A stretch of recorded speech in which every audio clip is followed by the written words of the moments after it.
If your jazz ride cymbal doesn't feel right, it's going to be the first thing that people hear when you play at a jam session. And if it doesn't feel right, they're not going to be as likely to want to play with you. So in this video, I'm going to show you how to actually work on your jazz ride cymbal feel so that when you get on stage at a jam, you feel and sound professional.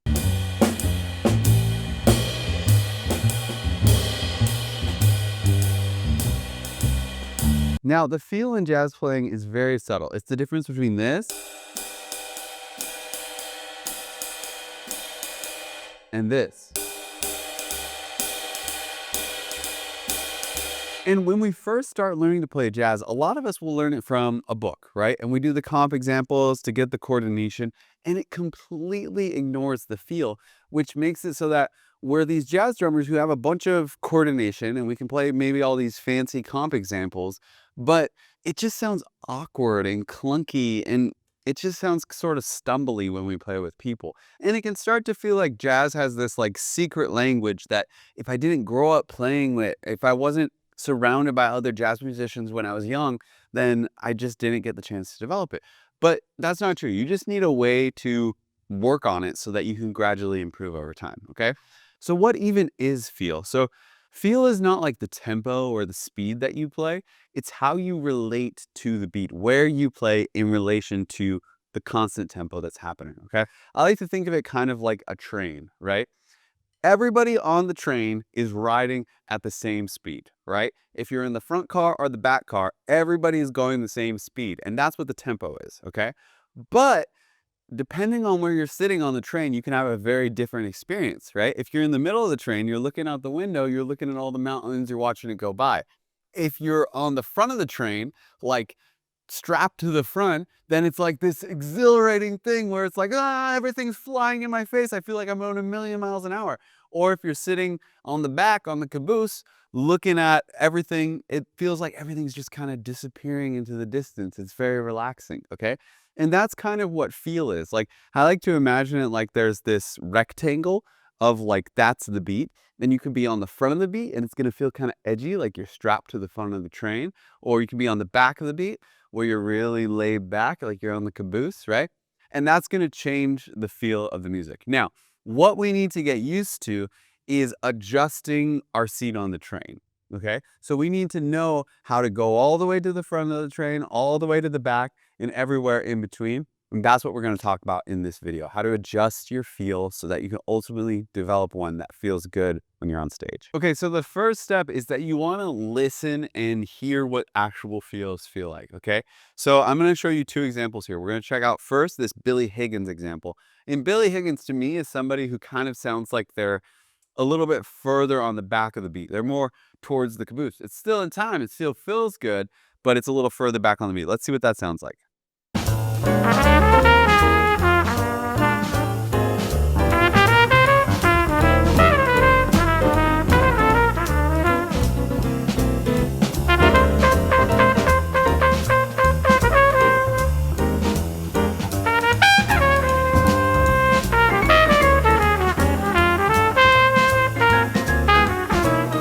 Okay, you can hear it's very in time, but it sounds like the bass is kind of leading the charge. The ride cymbal is a little bit behind. The snare is actually a little bit ahead of the ride cymbal. It's giving a little bit of edge, right? But the ride cymbal feels relaxed. Now, you might not fully feel that until we check out a contrasting example, which is Jimmy Cobb, who is a lot more on top of the beat. Let's check that out.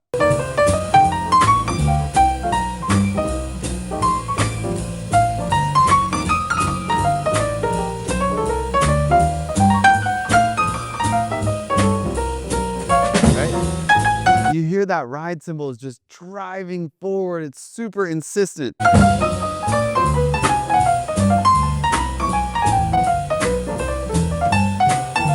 So he's like more on the front of the train, right? He's on the leading edge where it's exhilarating. It's what we call tipping, where it sounds like it's almost gonna rush, but it's not. It just feels very driving and energetic. So let's listen to that again and then contrast and go back to Billy Higgins.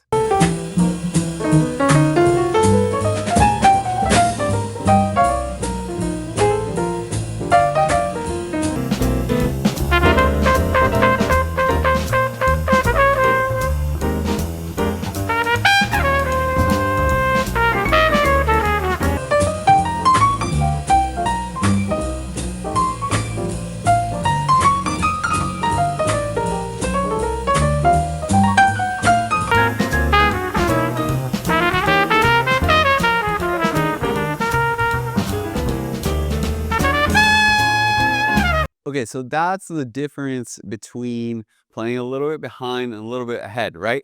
They're both pretty much the same tempo. It's just one has a more relaxed feel and one has a little bit more of a driving feel. Okay. So now I'm going to try to play along with the bass line and see if I can shift between those two feels. Let's see what that feels like. Okay, so I've got this bass line going. And what I'm going to try to do is I'm going to try to switch between the Billy Higgins and the Jimmy Cobb feel. Okay.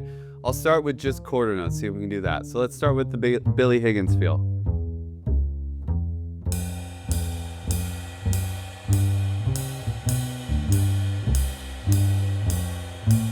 Like a little behind, little relaxed.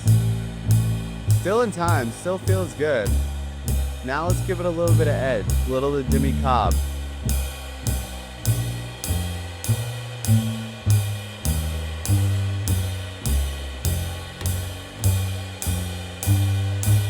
Back to Billy Higgins.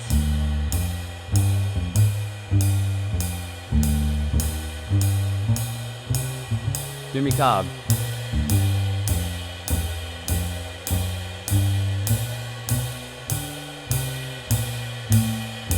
And this is so subtle, right? And if you're hearing it, you might be thinking like, how the heck do we even do that? Maybe you're not hearing it yet. You'll start to develop this as you experiment with this, okay? But in order to be able to do this, we need to be able to shift where we're placing our beat. And the way you do that is first by going to extremes, okay? So what I'm gonna do is I have this track going, and I'm gonna start by playing in time with it, just whatever feels comfortable. And then I'm actually gonna just completely speed up, and then I'm gonna completely slow down. I'm not even gonna match the track. And this is just to get used to shifting where my beat is in relation to what I'm hearing, okay? So let's see what that feels like. Okay, I'm locked in. Now I'm gonna rush.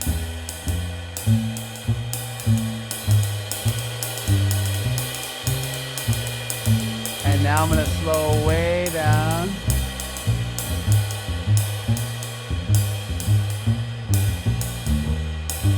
Now I'm gonna let it match again.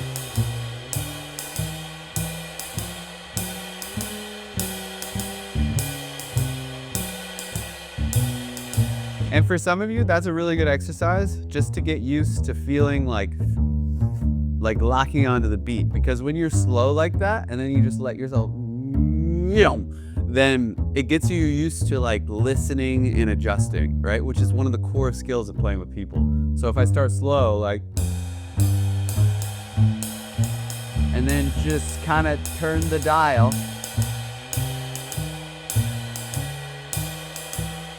Now I'm locked in. I could also start fast and then turn the dial until I lock in.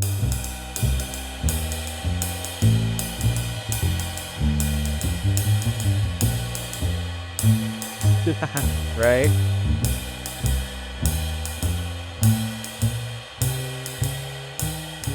Right? And that's gonna feel outrageous at first, okay? But the reason we do it is to get used to the skill of moving where we play on the beat, okay?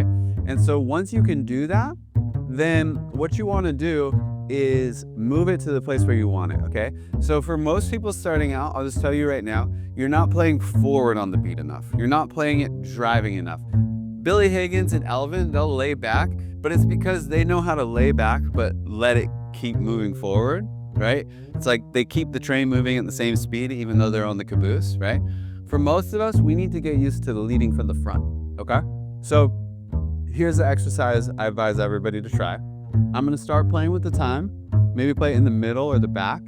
And then what I'm gonna do is I'm gonna speed up until I start rushing, okay? So until I start going faster than the train, okay? And I'm gonna see where that edge is, and when I start to do that, I'm gonna go back a little bit. And that's the front of the train. That's right from the front. That's that leading edge, like Jimmy Cobb, okay? Let's try it.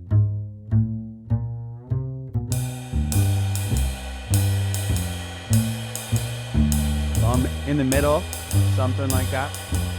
Go a little forward. Now I'm rushing, take a little bit off.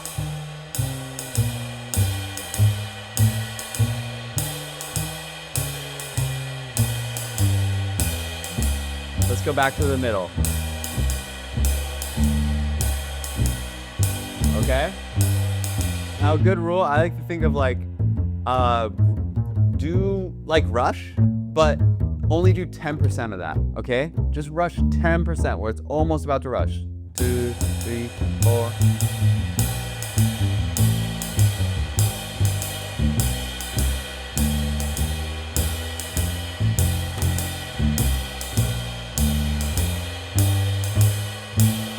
It's kind of where I like it.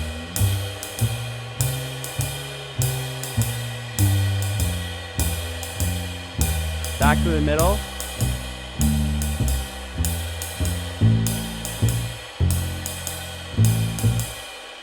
All right, that's the end of my track. So like I mentioned before, that feeling where it's like almost gonna rush, that's what we call tipping, right? It's like it's gonna tip over, right? Like you have a chair and it didn't fall over, it didn't rush, but it's fallen. It's almost like you're leaning forward. Oh, you're almost at the edge of falling over. And that's really exciting. That's what makes it feel really good, okay? So the other thing I wanna mention is that the skip beat kind of has an effect on this, right? You'll probably notice that, you know, the more laid back guys, they tend to spread out the skip beat a little bit more. So instead of being really skippy, like almost a 16th note, it'll be almost an 8th note, like an even 8th note, like.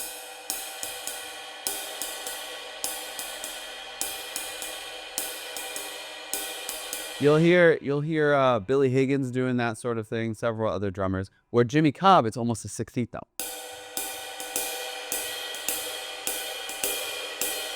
So if you're trying to get more of that forward motion at the beginning, a good way to do it is by making the skip beat a little further ahead. So what you want to do with this is you want to experiment with playing the front of the beat, rushing, dragging, playing the back of the beat, different skip beats, different tempos until you feel like you have more control. I definitely recommend you record yourself doing this, playing along to some bass play-alongs that you can find anywhere. And if you want some further help with this is something I help my students with at the jazz school. You can click the link in the description to get a little bit more help with this and reach out about mentorship. Hopefully it will get you feeling good.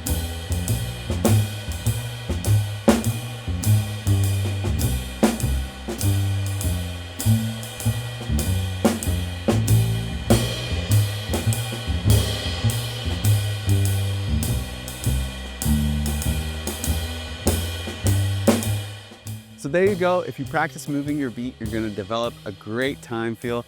If you want the bass play along, that's from my great friend Evan Levine in Chicago. Click the link in the description to download it for free. And now you're going to need to figure out how to solo, how to phrase, how to get some comping ideas. So click the link to watch my video on how to become a complete jazz musician. See you next time.